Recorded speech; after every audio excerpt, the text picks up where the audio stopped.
Oh, what a hero shot! We good? We're good. Light it up! Yeah!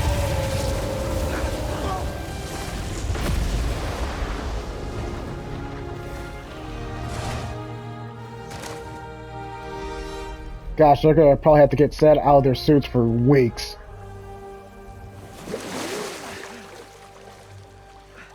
I have sand everywhere. Exactly.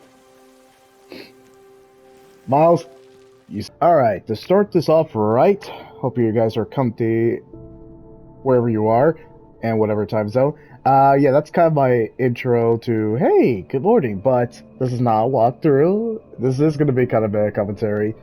And yeah, I'm actually in a good mood. I'm in a good mood because I just watched the Xbox partner preview, which was, I guess, whatever time zone you are, on October 17th. Was it shadow dropped, or did we know it was coming? I don't know if we expected this. May whoever was scouring the internet, or may there's notifications, but I just only saw it on my phone. I was like, oh. And you know how I actually heard of it? Subnautica 2. Alright, so of course I'm going to give my thoughts and impressions, and like the new format I've been doing, I will only give like a minute, just because I think that's enough to describe the trailer of like, and I'm going to only focus on the trailers I personally like, because I don't think we had like a ebb and flow, or like a kind of like steps of how I review the trailers, but I like to make it a minute because I don't want to prattle on, and I watch my previous videos, I'm like, you know, I can actually just talk about a trailer in a minute, and I think that will kind of sell people to check out the trailer from pretty much who did check out the trailer or watch the partner preview. Or partner preview, I was trying to say. Let's see. It's only been a minute. Good. And also, yeah, of course, these type of videos, I'm going to make 1080p. It doesn't make sense to do 4K.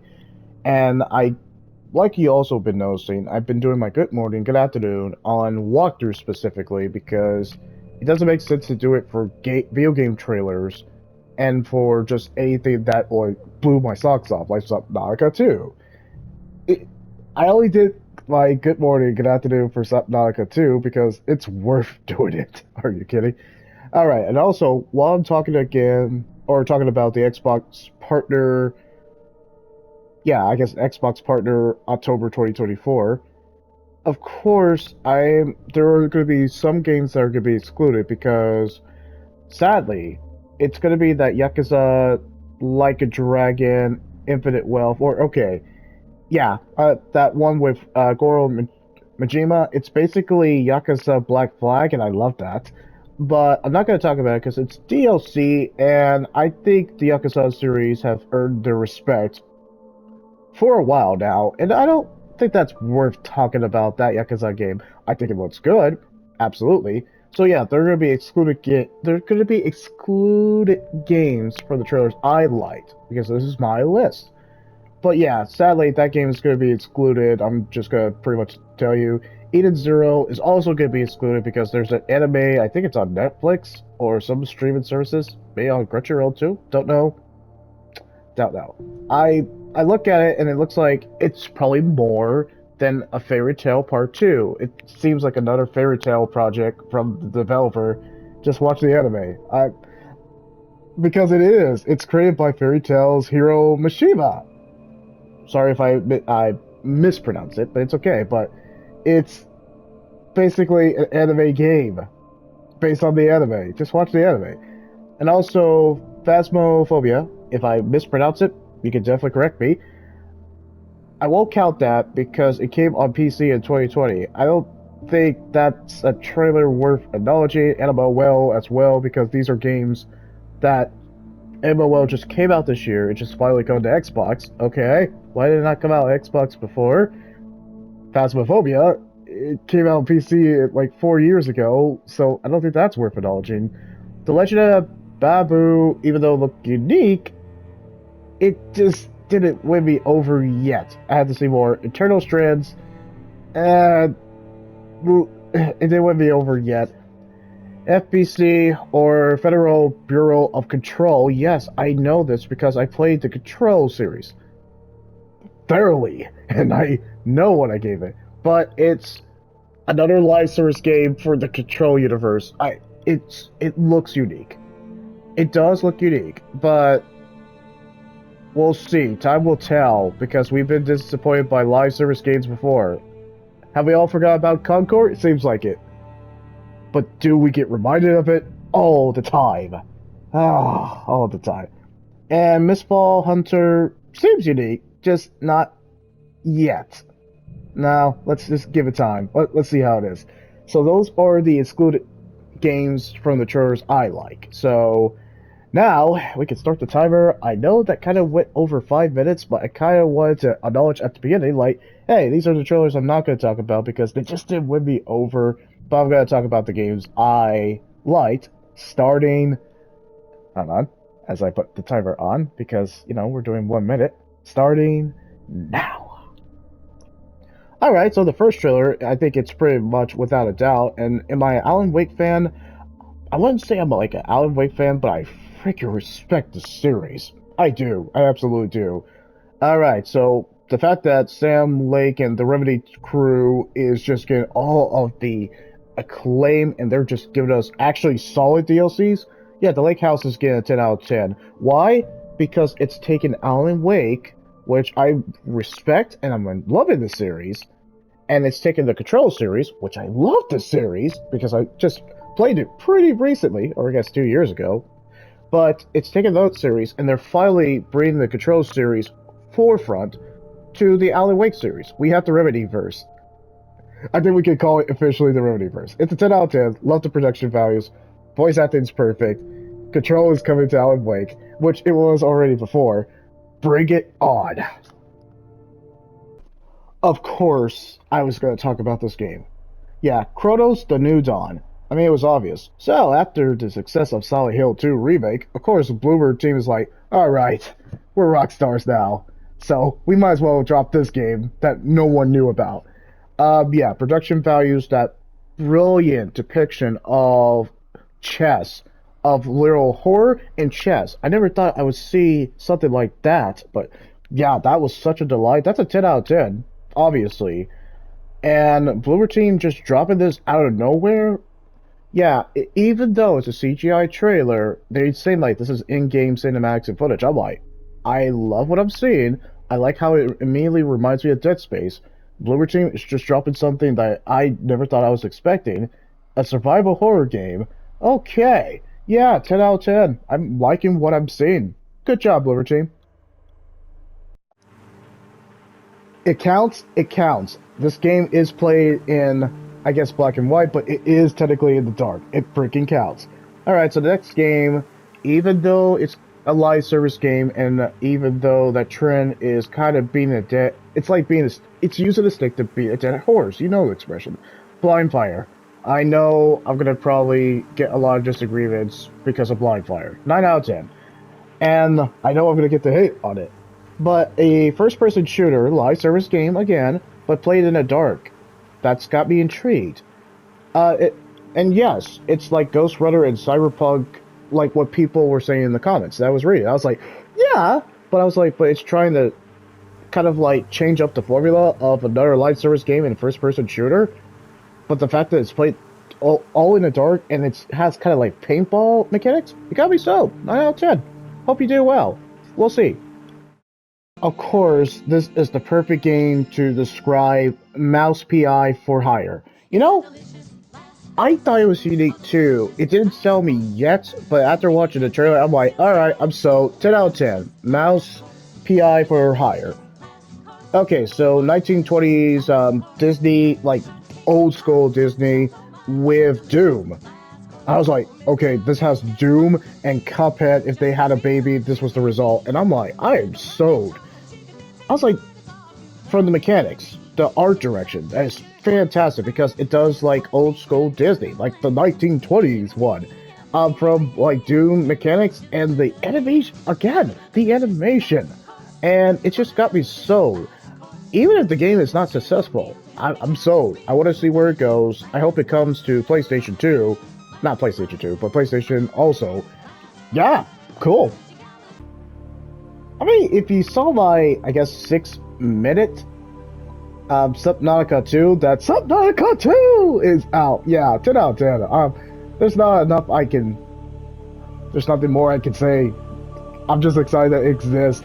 Alright, let's move to the next clip. No, I got nothing more to say. I'm excited. What else you want me to say? Subnautica 2 is coming. 10 out of 10. Let's move on. I know, it's super quiet. No, I'm kidding. Let's just talk regularly. Alright, so when I watch Wheel World, I immediately thought of Ollie Ollie World. I enjoy Ollie Ollie World. So it wasn't exactly the art direction of Ollie Ollie World, but Wheel World got me sewed. Yeah, it's a 9 out of 10. That's the first thing. What did it do well? It was like Ollie Ollie World, but with bicycles. That's what immediately thought. I was like, I like the Ollie Ollie World. Yeah, strong art direction, bicycle mechanics that really adds to the experience of their unique art direction. Yeah, it's and a little bit of Riders Republic, but in a kind of in a fun way. And Riders Republic I enjoyed, but it's like in a fun way. Yeah, that's what I immediately thought of. Ollie Ollie World, but with bicycles. And you got me sold. 9 out of 10. Enough said. Sadly, I did not have a lot of Chinese Souls-like. So it was just kind of like, I don't have a lot of games to use for it. So I was like, oh, well, Wulong was kind of one of those like recent ones. So figure it was the perfect one to use. So, of course, you guys know I'm talking about Wu Chain Fallen Feathers. I gave it a 9 out of 10. The first trailer didn't sell me. I think my friend enjoyed it, but the first trailer, I was like, it hasn't hit that itch yet. And then I watched the second trailer, I was like, alright, yeah, you got me sold. 9 out of 10. It might not even be the greatest, but you know what sold me? The tone. The hanging people, or who were being hanged. The tone sold me. The Souls, like, when I watched it, I was like, alright, strong art direction, like, unique, fresh Souls-like, strong tone. And, yeah, that kind of sold me of what I saw. Yeah, 9 out of 10. I want to see where they go with it. Yeah, that's all I can say about it. Alright, well, the timer's done. So we might as well talk about my overall expression of Xbox Partner October 2024. Xbox has been cooking. 8 out of 10. Another 8 out of 10. I like the Xbox Showcase with Gears of War, E-Day, and of course Doom, the Dark Ages. Oh my gosh. Yeah, 2025 is going to be stacked. Which is kind of funny that 2024 wasn't stacked with games because Sony's. But you know, that kind of goes back to Sony, but also back to Xbox, and I'll kind of give you my brief thoughts about it. So let's actually, let's make this 3 minutes just to talk about this, because I think we kind of like really emphasize on what I thought about it. So 8 out of 10. You know what I appreciate about these Xbox Showcase that I've been seeing? They've been getting straight to the games. There hasn't been any key spokesperson, or there hasn't been any spokesperson like, oh, we're excited to talk about the game. Nintendo's done it, but they've done it to a bare minimum. And that's why their showcases have been cooking. And Xbox Showcase has been cooking. They've been showing speakers on the Call of Duty Black Ops 6, or the one in, I can't remember if it's June or July, don't quote me on that.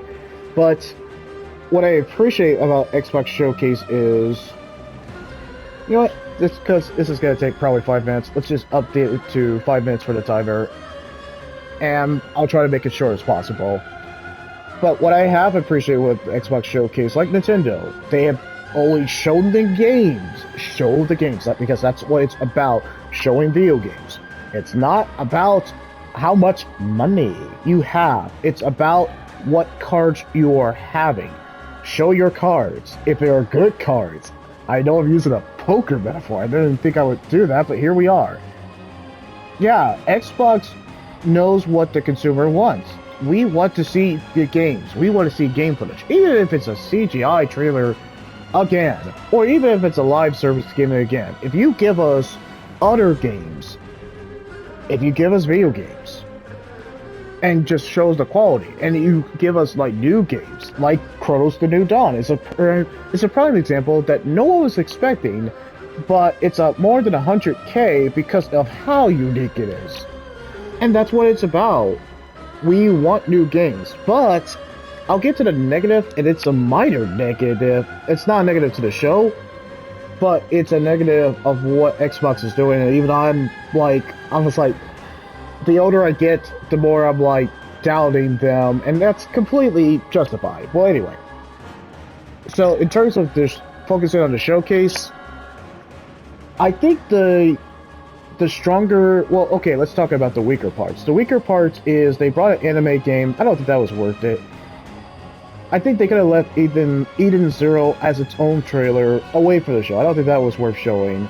And I think they did show just like some weaker games, and they try to do some slow-mo shots on some specific games. And I'm like, okay, we see this trend, like slow-mo action, even though we're going to show you in the game of what they're actually doing. Yeah, but we've seen that trend before, and I was like, I didn't really appreciate that in some games. The slow-mo shots, I think you could just show the gameplay and just have it be fast and frantic. That's why I pointed out some trailers where the trailers that I liked, yeah, they didn't focus on that. They actually just showed us what they needed to show us.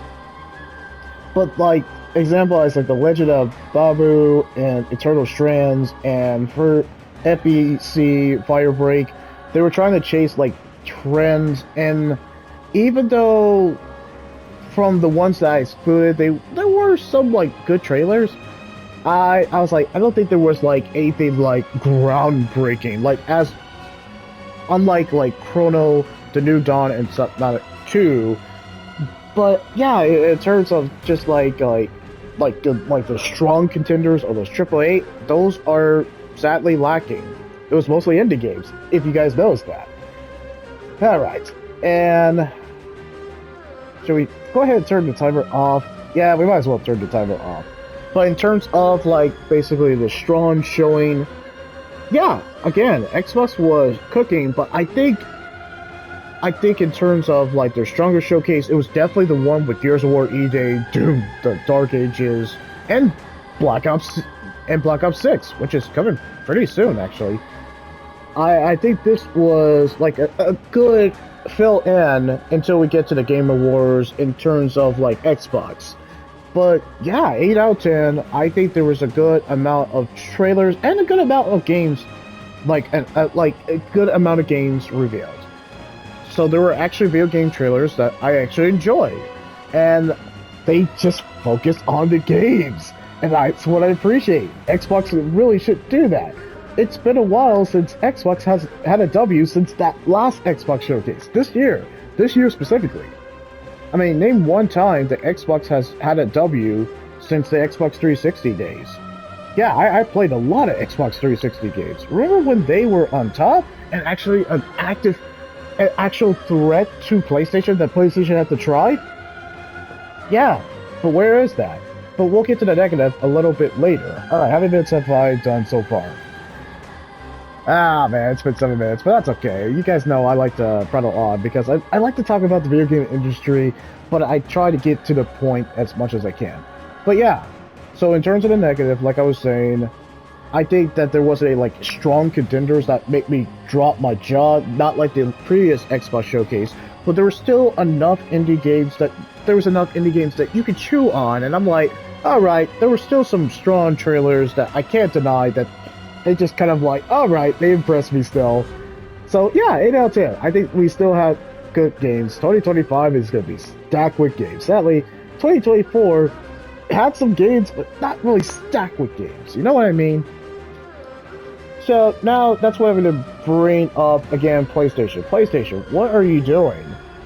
No, seriously, I'm asking a legit question. PlayStation, what are you doing? Nintendo and Xbox are outdoing you, and you know why? Because they're actually showing games, and even though, and I'll make this a minor one, even though Xbox is moving more and more to digital and more of the Xbox Game Pass, they're not really making any exclusive Xbox game besides Gears of War E-Day. And where's the next Halo game? Let's face it, we're gonna get another Halo game. I just don't know when. We're kind of stuck with Halo Infinite, and I kind of see the reception with Halo Infinite. It's been, oh man, it hasn't been like super bad, but it's not been great.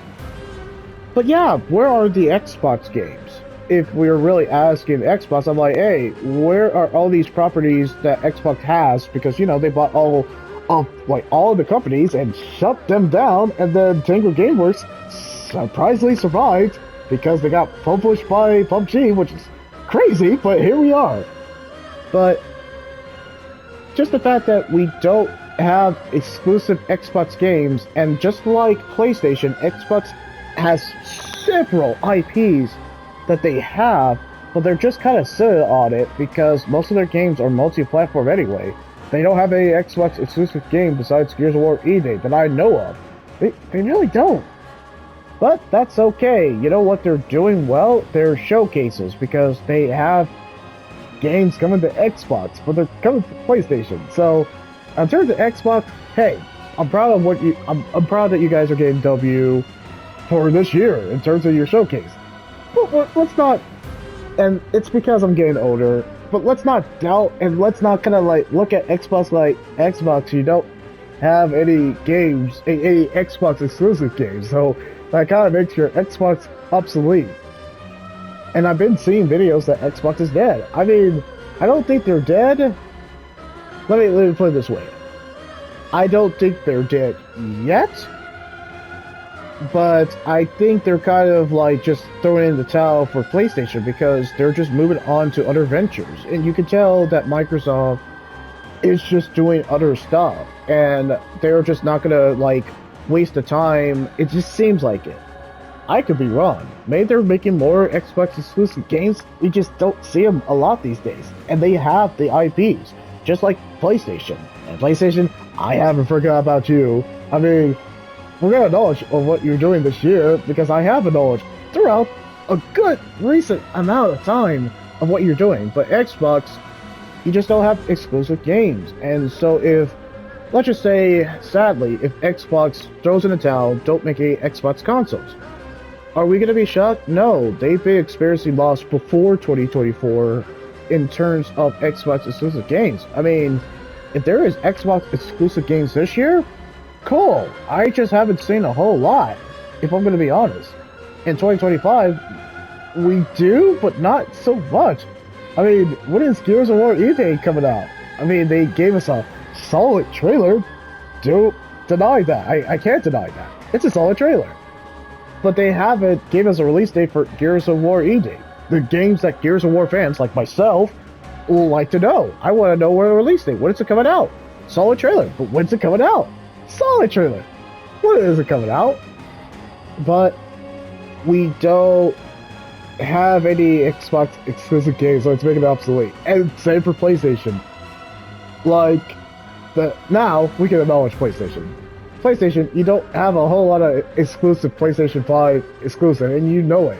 You're really banking on, and because people are buying it, you're really banking that people are going to pretty much buy the PS5 Pro. And I've been seeing all the dislikes on when it first got revealed, and just when all the kind of like streamers like Dreamcast Guy and Asmongold TV, I'm sorry if I mispronounced that, and Luke Stevens as like examples, and Tyrone Magnus. Yeah, we've been seeing recent videos or when the PS5 Pro was just announced, and yeah, player reception has not been well. It's not been well. People are still gonna buy PlayStation 5 Pro because there are still PlayStation lovers, but PlayStation just doesn't have PlayStation 5 cons or exclusive games. Not enough to justify the PS5 Pro, and it doesn't take me to say that.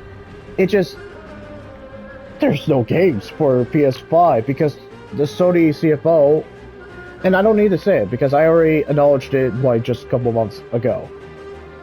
Yeah, PlayStation just, in terms of like exclusive games, it just hasn't been the greatest this year. And their showcase has not really been the greatest. It's been the weakest. PlayStation is not dead because they're the only kind of like major high fidelity graphics console. Yeah, yes, as they say, it's the most powerful console, but its price is still not justifiable. Who's buying a PS5 Pro? There are people still buying a PS5 Pro, and that's more power to you if you are. It's just that there's no games. There's no PlayStation games that are available that you can play it. There's just no PlayStation 5 games that are worth it. There are a few. Astrobot, absolutely. Ratchet and Clank Rift Apart, absolutely. Those are like some examples, but there's just not exclusive PS5 games until next year. Oh yeah, maybe GTA 5 will be justification like, this is why you should get a PS5 Pro. Cool. But we just haven't seen it. I know I went over that time, and this is definitely over 10 minutes, but guys, you know I go meta commentary or I ramble on. That's kind of my whole stick. But yeah, that's kind of where I see what they're doing. Xbox are doing well with their showcases, but they have no Xbox exclusive games. PlayStation have weak showcases. It's been pretty weak, and let's be honest, it has. For this year, it's been very, very weak. Oh, so weak. But they have no games to show for it, too, except for Astrobot. They know Astrobot is saving them desperately, and Metaphor Reef and Tizio is saving them because they're in hot water because of Concord. They're trying, and that's the screwed up part. They're trying to bring Concord back. They were like, we invested so much money in Concord, we need for it to succeed. I was like, just focus on Astrobot and the single player narrative that PlayStation you are known for, that you succeed on and excel on, and then you'll be okay. If you bring single player exclusive games like that, players will love you again. But you're kind of really you're so out of touch, and you just don't. I don't know. You just must hate your player fan base because, hey, you have several IPs that you can use, remaster, or re-release again because you're doing for Horizon Zero Dawn that no one asked for. I sure I'll get it because I have the existing, and if you are gonna give me a $9.99, even though, yep, that's part of the problem. Why are you buying $9.99 for a game that came out years ago and looks good? Yeah, completely understand. And guys, that's completely understandable. You guys are entitled to your opinion, but I'll still try it out because I want to see what it looks like in terms of like the higher graphics. And the fact that I don't have to stream it again because the PS4 version looks perfect as it is, I mean, $9.99 is not like horrible. Now, just the fact that you are making me, you know what's a horrible example, but it can justify its price, but I just don't agree with it still to this day. The Last of Us Part 1. I'm glad it's coming to PlayStation Plus Extra Premium, so I will take the time to finish that. I just don't think it's worth $70 for a game that was released again on the PS4 from the PS3, and it already looked good on the PS3 and the PS4. The fact that, yes, even though Horizon Zero Dawn Remaster is being released again, and the game's not even that old, yeah, I don't think Horizon Zero Dawn Remaster is justifiable, but I'll still get it because it's like just a $10 upgrade. I was like, that's not a heavy loss compared to the $70 you have to spend for the same game for The Last of Us. You see what I mean? I can justify Last of Us because that's just still reasonable compared to dropping like $70. That's not chump change. That's a lot. I mean, I'm glad that it finally came to PlayStation Extra and Premium. I think that justifies it. That's completely cool. But yeah, I just don't agree with The Last of Us Part 1 to this day. But I know I'm getting off topic, and you want to know what's the point? Hey Ethan, what's the point you're trying to make? I think Nintendo is still winning. I think they're producing games. Even though they're suing Palworld, which is so stupid, I think that's still stupid to this day. I think that's still stupid. Come on. I think the point is, the video game, okay. I thought at a point at this year, and man, I've been negative this year. I feel like I've been negative this year, but can you blame me? The one kind of like, the one saving throw or saving face is Nintendo. Because they actually have games. Even though it's not like popular as like the PlayStation 5 units. Or we will say the Xbox Series S and X because let's face it, they're not. But at least Nintendo are giving us games, and at least they have games looking forward. Nintendo hasn't disappointed me yet in terms of the showcases, because the games that they show us, they end up actually releasing, and they give us a reasonable games to do it. Even though I feel like 2024 has been light in games, there are still games that are being released that have been high quality. That still hasn't changed. But in terms of like the like really heavy hitters, there just hasn't been a lot of heavy hitters except for Final Fantasy VII Rebirth, Metaphor ReFantazio, Astrobot, Animal Well. There are still some strong titles. But the indie games are carrying the slack for the AAA games. Where are the Gears of War? Where are the Halo? Where are the Call of Duty, which is coming out? And hopefully Black Ops 6 just shows the developers that, hey, okay, so people wanted this, and we actually listen to fans. Let's give them more of that until we just screw up again. Well, that's what I hope. I hope in 2025. Time will tell. Because now we actually have some games to look forward to. Maybe 2025 will show that, hey, this is the games that people want. Just keep doing that. And yeah, then video game industry will be fine. But if they continue to do, and that's my main point, game companies, PlayStation, stick with single player narrative. That is what you get with. You can do live service game, but keep that to a bare minimum. Xbox, go back to Gears of War and Halo games from the past. Go back to that. Utilize your IP. Stick with that and you'll be fine. If you go with that and make Xbox exclusive games like Gears of War, the original one, or make Xbox game owners just kind of like not make their console just sit there and collect dust.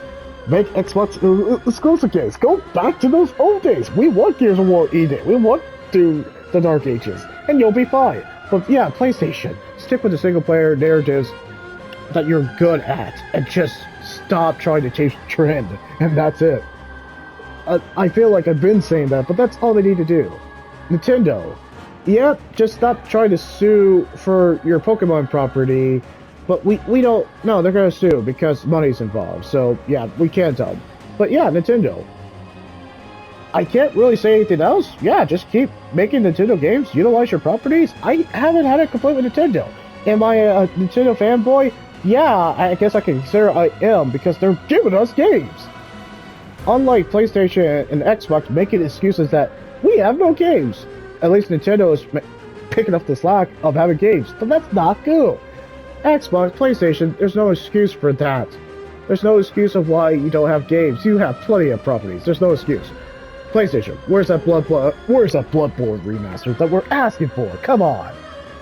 Alright, well, my negative feedback has pretty much, I think, it's been done. In terms of positive, yeah, Xbox partner, October 2024, good job. But where's the games? Like, seriously, where are the Xbox exclusive games? But in terms of that, now I'm going to contradict myself. I don't care about, like, exclusive games. But you have to justify PlayStation if you're going to pretty much push out exclusive games. You're going to have to justify that quality. But in terms of, like, exclusivity, I don't care. I just want games. I want good games.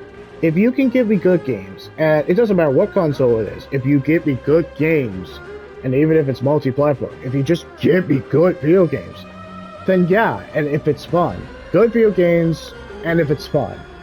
And that's all I want. I have other specific criteria, but the main fundamental thing about video games is give us video games. Give us video games. That's all we want. And 2024, besides Nintendo, you're not really giving us games. And that's sad. That is sad. I don't think the video game industry is dead. Like I said, that's my main point. I just think 2024 is just like a wake-up call. But no, I think it's been prevalent in previous years before too. It's been obvious that games kind of are like a line graph. It's going up and down in terms of quality, but in 2024 it was just a reminder like, hey, we need games badly. Not like games like just like it's a hobby. Of course, it's a hobby.